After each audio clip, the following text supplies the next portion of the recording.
नमस्कार दोस्तों, कैसे हैं आप सब। स्वागत है आपका अपने YouTube channel Narayana smart study में। इससे पहले के क्लासेस में हम लोगों ने पढ़ा था ग्राम, मूर्छना और राग की कितनी जातियां हैं। इन सारे चीज़ों के बारे में हम लोगों ने डिस्कस किया था। और आज के क्लासेस में हम लोग पढ़ेंगे लय किसे कहते हैं, कितने प्रकार के लय होते हैं, विभाग क्या होता है, मात्रा क्या होता है। एक एक करके सारे टॉपिक को आज की क्लास में हम लोग देखेंगे। तो चलिए, लय एवं उसके प्रकार क्या है, लय एवं उसके प्रकार क्या क्या है। तो देखा जाए तो प्रत्येक स्थान पर व्यक्ति, वस्तु, जीव, जंतु सभी में एक लय होती है। यहाँ तक कि सूर्य, चंद्रमा इत्यादि भी समान लय में ही चलते हैं। मनुष्य की नाड़ी की गति भी समान लय में चलती रहती है। कहने का मतलब कि हर एक चीज़ जो व्यक्ति है, वो कोई वस्तु है, जीव जंतु है, सब एक लय में होती है ना। सूर्य और चंद्रमा भी क्या एक लय में ही चलते हैं। मनुष्य की जो नाड़ी है, जो आपको वो ही एक गति के समान लय में क्या रहती है, चलते रहती है। गायन, वादन एवं नर्तन में व्यतीत हो रहे समय की समान गति को लय कहा जाता है। अब देखिए, गायन या वादन और नृत्य में, गायन व नृत्य में जो हमारा समय व्यतीत हो रहा है, उसके समान गति को ही क्या कहते हैं, लय कहते हैं। क्या कहते हैं उसे, लय कहते हैं। एक मात्रा से दूसरे मात्रा के समान अंतर को भी लय कहते हैं। एक मात्रा से दूसरे मात्रे का जो बीच का जो समय है, जो समान इंटरवल है, उसको भी हम लोग क्या कहेंगे, तो लय ही कहेंगे। लय अपने व्यापक अर्थ में संपूर्ण जगत में व्याप्त है। पृथ्वी अपनी धुरी पर एक निश्चित लय में घूमती है। मनुष्य की नाड़ी एक निश्चित लय में चलती है। उसका हृदय एक निश्चित लय में धड़कता है। मतलब मनुष्य की नाड़ी भी क्या रहती है, एक निश्चित लय में चलती है। उसका हृदय भी क्या होता है, एक निश्चित लय में धड़कता है। इसमें जब भी व्यवधान आता है तो संतुलन बिगड़ जाता है। अगर इसमें किसी प्रकार की रुकावट आती है तो क्या होता है, उसका संतुलन बिगड़ जाता है।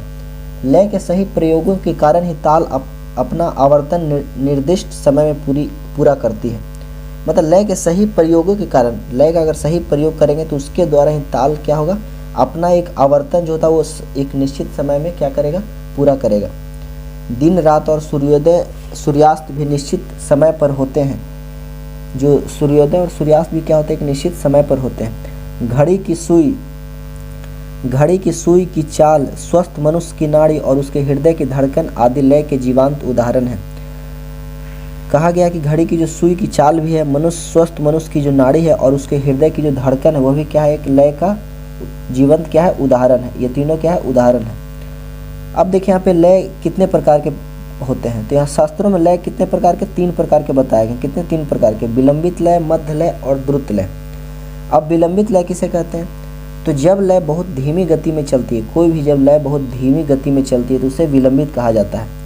इस लय में गाए जाने वाले ख्याल की बंदिश को विलंबित ख्याल कहते हैं। इस लय में जो भी ख्याल की जो बंदिश गाई जाएगी उसको हम लोग क्या कहेंगे, तो उसको हम लोग विलंबित ख्याल कहेंगे, क्योंकि विलंब से गाया जा रहा है, बहुत धीमी गति में चल के गाया जा रहा है। सितार पर बजने वाली गत को मसीद खानी या विलंबित गत भी कहते हैं। अब देखिए, सितार पर जो भी बजने वाली जो गत होगा, सितार पर क्या बजाया जाता है, गत बजाया जाता है। तो इस पर जो भी गत बजेगा उसको हम लोग क्या कहेंगे, मसीद खानी या फिर विलंबित गत कहेंगे। तबला, पखावज या अन्य वाद्यों में भी विलंबित लय का प्रयोग किया जाता है। तबला के अलावा पखावज में भी और अन्य वाद्यों में भी विलंबित लय का हम लोग प्रयोग करते हैं।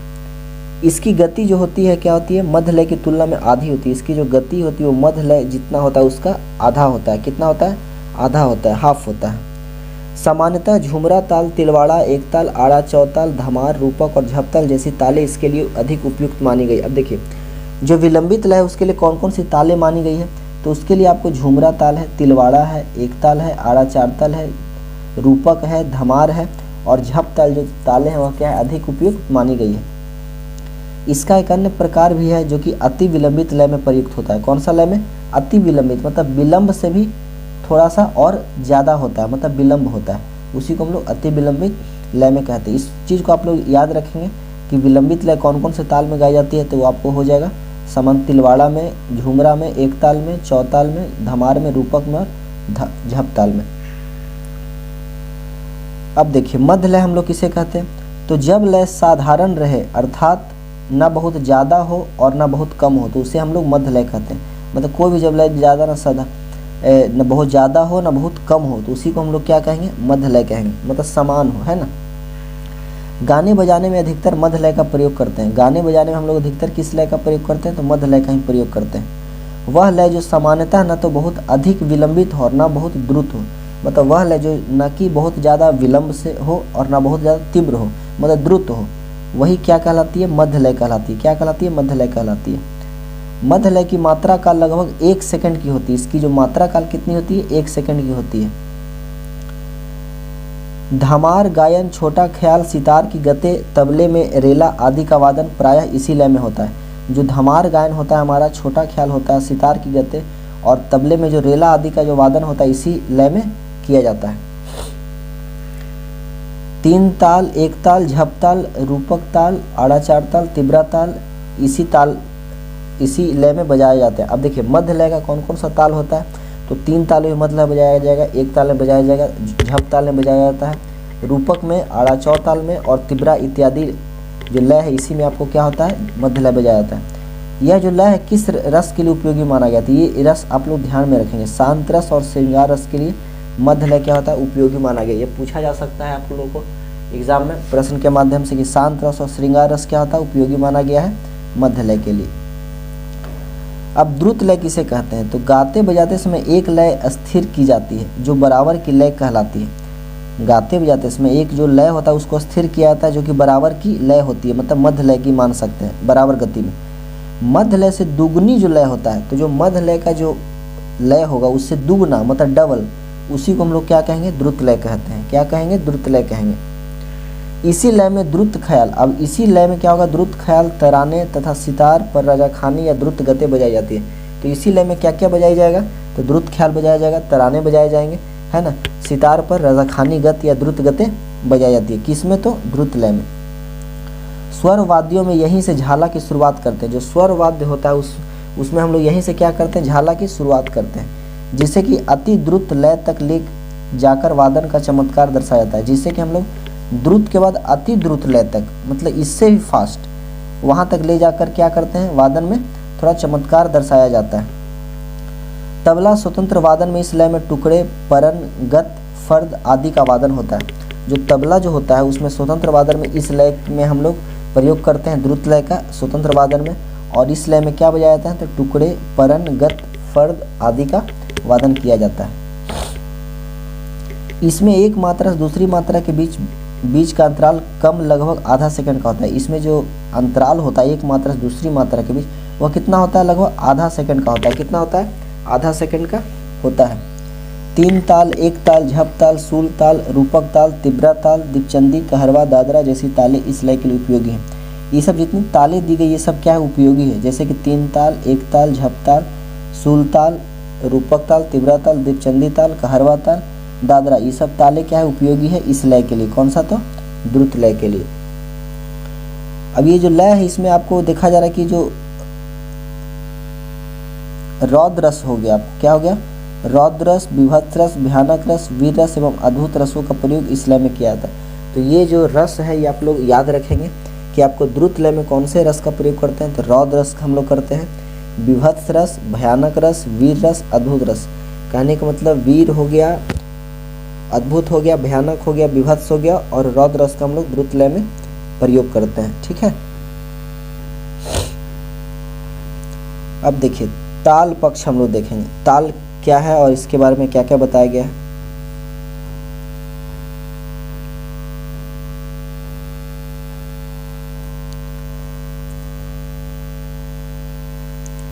तो ताल शब्द की जो उत्पत्ति हुई है वह कहाँ से हुई है, तो ताल शब्द की जो उत्पत्ति हुई वह संस्कृत भाषा की तल धातु से हुई है। कौन सी धातु से हुई है, तल धातु से हुई है, जिसे हम लोग आधार और भित्ति भी कहा जाता है। तो अगर प्रश्न पूछा जाएगा एग्जाम में कि आधार और भित्ति किसे कहा जाता है, तो ताल को ही कहा जाता है, आधार और भित्ति। इसीलिए ताल की गणना संगीत के आधारभूत तत्वों में होती है। जिस प्रकार अनुशासन, सामाजिक नियमों और प्रतिबंधों का हमारे दैनिक जीवन बहुत महत्व होता है, उसी तरह ताल का संगीत में क्या होता है, महत्व होता है। ताल ही संगीत को अनियंत्रित होने से रोककर एक निश्चित समय सीमा में बांधती है। ताल ही जो क्या करती है, संगीत को एक नियंत्रित करती है और अनियंत्रित होने से एक रोककर एक निश्चित समय में सीमा में क्या कहती है, बांधती है। कौन, तो ताल। यह संगीत में व्यतीत हो रहे समय को मापन का वह महत्वपूर्ण साधन है। यह भी संगीत में जो व्यतीत हो रहा समय है उसको मापने का एक महत्वपूर्ण साधन है, जो कि भिन्न भिन्न मात्राओं, विभागों, ताली व खाली के योग से बनती है। जो कि क्या होता है, तो भिन्न भिन्न मात्राओं से, विभागों से, ताली खाली के योग से क्या होता है, बनती है। ताल के अंदर लय जो होता है, अब देखिए यहाँ इंपॉर्टेंट प्रश्न आ रहा है, ताल के अंदर जो आपका लय है वह किसके समान होती है?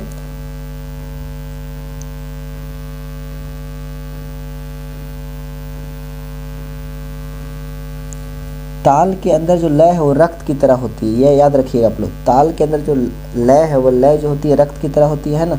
मात्रा जो है नाड़ी के समान है, मात्रा क्या है? नाड़ी के समान है। और ताली खाली विभिन्न अंगों के समान होती है। क्या होती है? ताली खाली विभिन्न अंगों के समान होती है और मात्रा नाड़ी के समान होती है। ठीक है। ताल के माध्यम से ही गायन वादन और नर्तन की विभिन्न विधाओं की संगति की जाती है। ठीक है। समस्त सांगीतिक रचनाएं किसी न किसी ताल में निबद्ध होती है। पारिभाषिक रूप से विभिन्न मात्राओं के समूह को ताल कहते हैं। पारिभाषिक रूप से हम क्या कहें कि विभिन्न मात्राओं के जो समूह होता है उसी को हम लोग क्या कहते हैं? तो ताल कहते हैं। मतलब विभिन्न मात्राओं के समूह को ताल कहते हैं।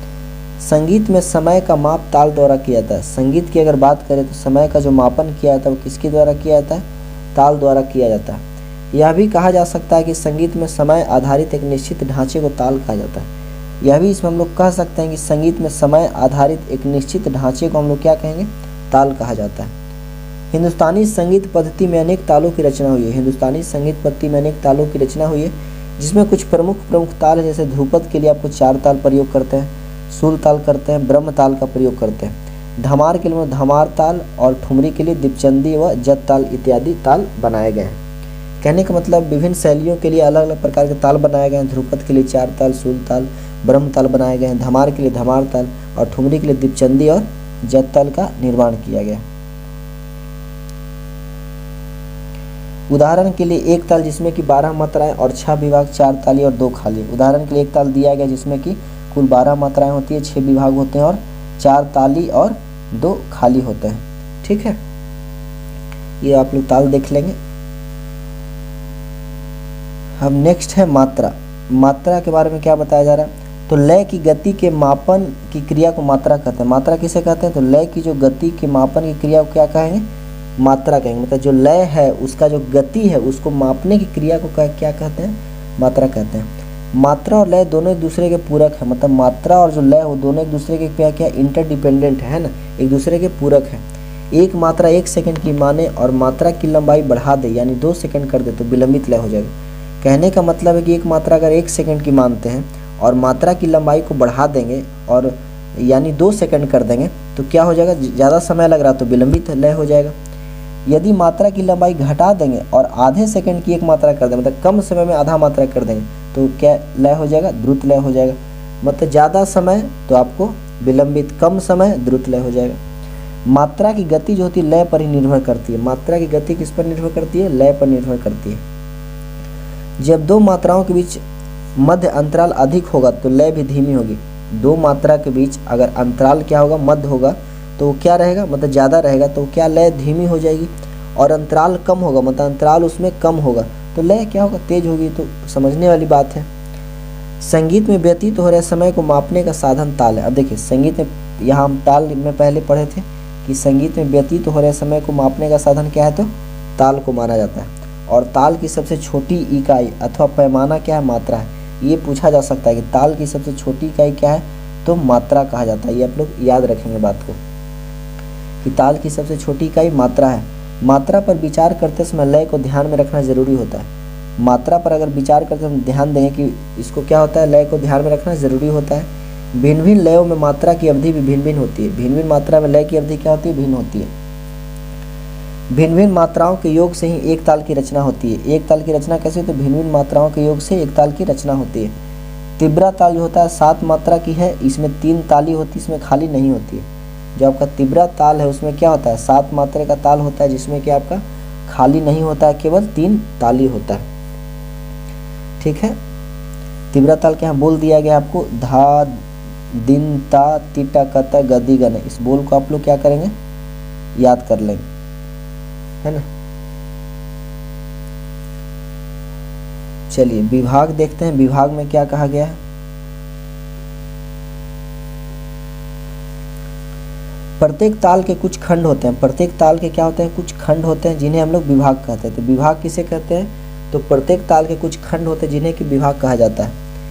किसी भी ताल की मात्रा और स्थान विशेष की पहचानने की सुविधा के लिए उसे अलग अलग खंडों या विभागों में बांटा जाता है। मतलब कि कोई भी ताल की मात्रा है या उसका स्थान विशेष को पहचानने की जो सुविधा के लिए क्या करते हैं हम लोग, अलग अलग खंडों में या उसको विभागों में क्या करते हैं हम लोग, बांटते हैं। हर विभाग एक नए ताली या खाली का सूचक, जितना भी विभाग होता है वह हर एक ताली का या खाली का क्या होता है, सूचक होता है। जैसे कि रूपक में एक खाली और दो ताली होता है। रूपक ताल में क्या होता है, एक खाली होगा और दो ताली होगा। तो रूपक में 3 विभाग हैं। रूपक में कितने ताल हैं, 3 विभाग हैं। चौताल, 4 ताल में 4 ताली और 2 खाली होते हैं। जो 4 ताल में क्या होता है, 4 ताली होता है और 2 खाली होता है। तो उसके विभागों की संख्या 6 है। इसमें कितनी विभाग होती है, 4 ताल में तो आपको 6 विभाग होते हैं। विभाग के ची के रूप में खड़ी रेखा ची का प्रयोग होता है। मतलब विभाग के ची के रूप में क्या होता है, खड़ी रेखा का हम लोग प्रयोग करते हैं दर्शाने के लिए। जैसे देखिए यहाँ पे 4 ताल का बताया गया उदाहरण देकर के, है ना।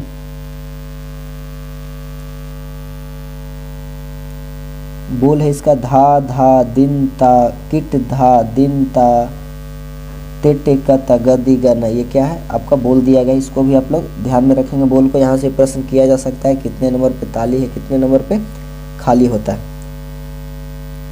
अब देखिए आगे हमारा ताली एवं खाली के बारे में बताया गया। तो ताली एवं खाली के बारे में क्या है कि जब किसी ताल को अलग अलग विभागों में बांट दिया जाता है, मतलब कोई भी ताल को अगर हम अलग अलग विभागों में बांट देते हैं तो उन विभागों की पहचान के लिए 2 अलग अलग क्रियाएं का सहारा लिया जाता है। कहने का मतलब 2 अलग विभाग में बांट तो दिए, लेकिन उसका पहचान कैसे करें कि ये विभाग को क्या है और दूसरा विभाग क्या है। तो उसके लिए 2 क्रियाओं का सहारा लिया जाता है। पहला जो है वो सशब्द क्रिया, दूसरा निःशब्द क्रिया है। अब सशब्द क्रिया निःशब्द क्रिया क्या है, तो सशब्द क्रिया को हम लोग साधारण बोलचाल की भाषा में ताली या फिर आघात कहते हैं। समान बोलचाल की भाषा में हम लोग क्या कहते हैं, ताली कहेंगे या फिर उसको आघात कहेंगे। बोलों की पढ़ंत करते समय ताली की दोनों हथेलियों को जोड़कर एक ध्वनि उत्पन्न करके दिखाया जाता है। मतलब बोलों की पढ़ंत करते समय ताली की को दोनों हथेलियों को जोड़कर एक ध्वनि उत्पन्न करके दिखाया जाता है। मतलब दोनों हाथों को जोड़ करके उसके द्वारा ताली दिखाया जाता है। यही जो होती है सशब्द क्रिया होती है। क्या होती है, सशब्द क्रिया होती है। अर्थात रिक्त या शून्य खाली का भाव प्रदर्शन करने के लिए हाथ को हिलाकर शून्य भाव का बोध कराया जाता है। लेकिन खाली को हम लोग कैसे दर्शाते हैं, तो यहाँ पे शून्य खाली का भाव दर्शाने के लिए हाथ को हिलाकर, मतलब हाथ को हिला करके वहाँ पे क्या करते हैं, शून्य भाव का बोध कराया जाता है। मतलब वहाँ पे खाली है, वहाँ पे कोई भी ताली नहीं दिया गया। इसी को हम लोग क्या कहते हैं, निःशब्द क्रिया कहते हैं। क्या कहते हैं, निःशब्द क्रिया। सशब्द क्रिया उसे कहेंगे जिससे हमको ताली दिखाया जाएगा दोनों हथेलियों को जोड़ करके एक साथ, और निःशब्द में क्या होगा कि उसमें शून्य भाव का बोध कराया जाएगा।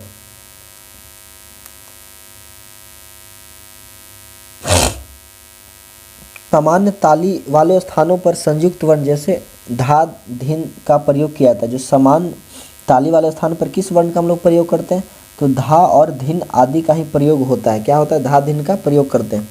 जबकि खाली के लिए हम लोग तातिन बोलों का प्रयोग करते हैं। अब देखिए यहाँ पे इंपॉर्टेंट पॉइंट है कि ताली वाले स्थान पर हम लोग किस बोल का प्रयोग करेंगे, धा और धिन का प्रयोग करेंगे। क्या करेंगे, धा और धिन का प्रयोग करेंगे। लेकिन खाली वाले स्थानों पे ता और तीन का बोलों का प्रयोग करेंगे। क्या करेंगे, ता और तीन बोलों का प्रयोग करेंगे। खाली जो होता है समानतः ताल के मध्य में होता है। जो खाली होती है वह समानतः कहाँ होती है, ताल के मध्य में होती है। जैसे कि 3 ताल जो होती है 9वीं मात्रा पर, 3 ताल किस में होती है, 9वीं मात्रा पर होती है। झप ताल में 6वीं मात्रा पर और कहरवा में 5वीं मात्रा पर होती है।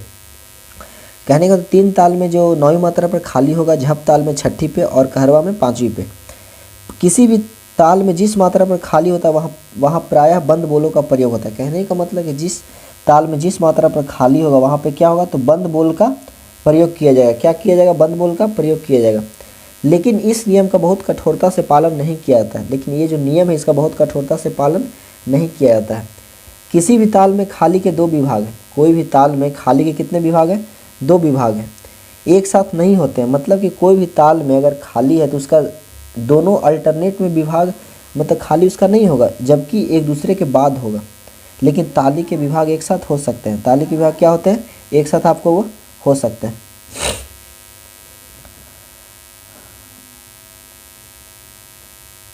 भातखंडे ताल पद्धति में ताली दर्शाने के लिए क्रमशः तालों की संख्या लिखी जाती है। भातखंडे ताल पद्धति में ताली को दर्शाने के लिए हम लोग क्या करते हैं, तो ताली की संख्या को लिखते हैं।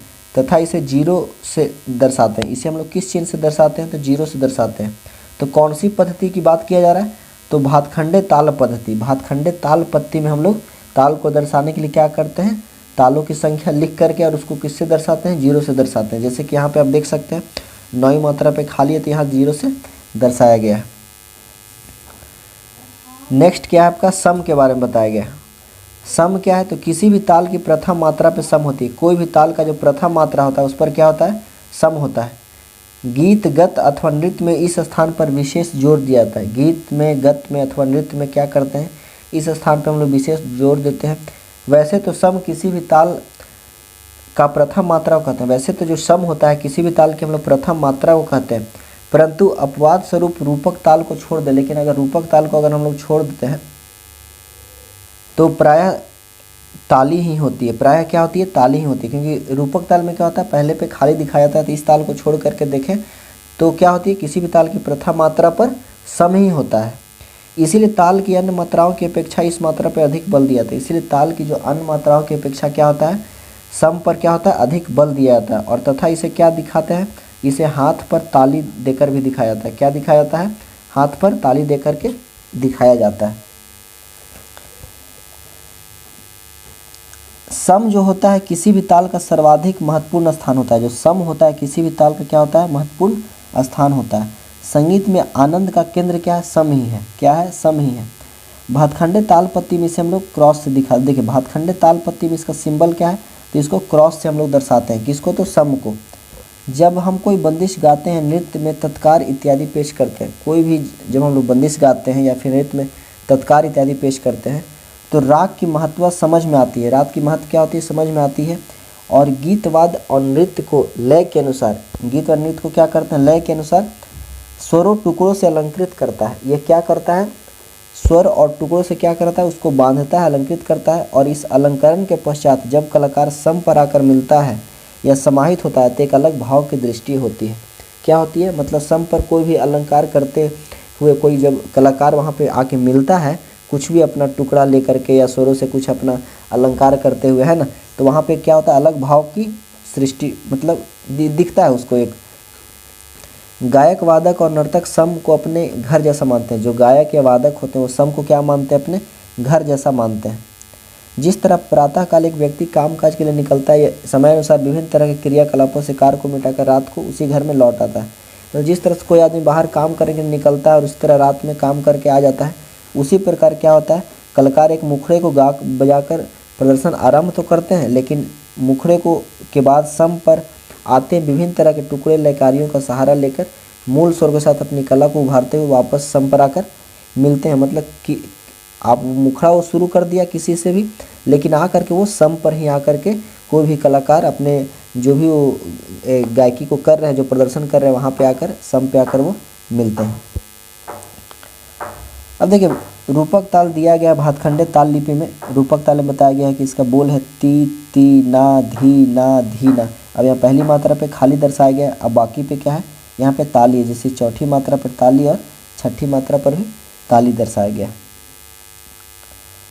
अब हम लोग ठेका के बारे में थोड़ा देखेंगे। ठेका क्या है हमारा? तो ठेका क्या है? तो ठेका उत्तर भारतीय संगीत की वह विशेषता है जो अन्य संगीत शैलियों में लगभग नहीं के बराबर होती। ठेका वह होता है जो कि उत्तर भारतीय जो शैली है, संगीत शैली है, उसकी वह विशेषता जो कि कोई भी संगीत शैली में नहीं होता है।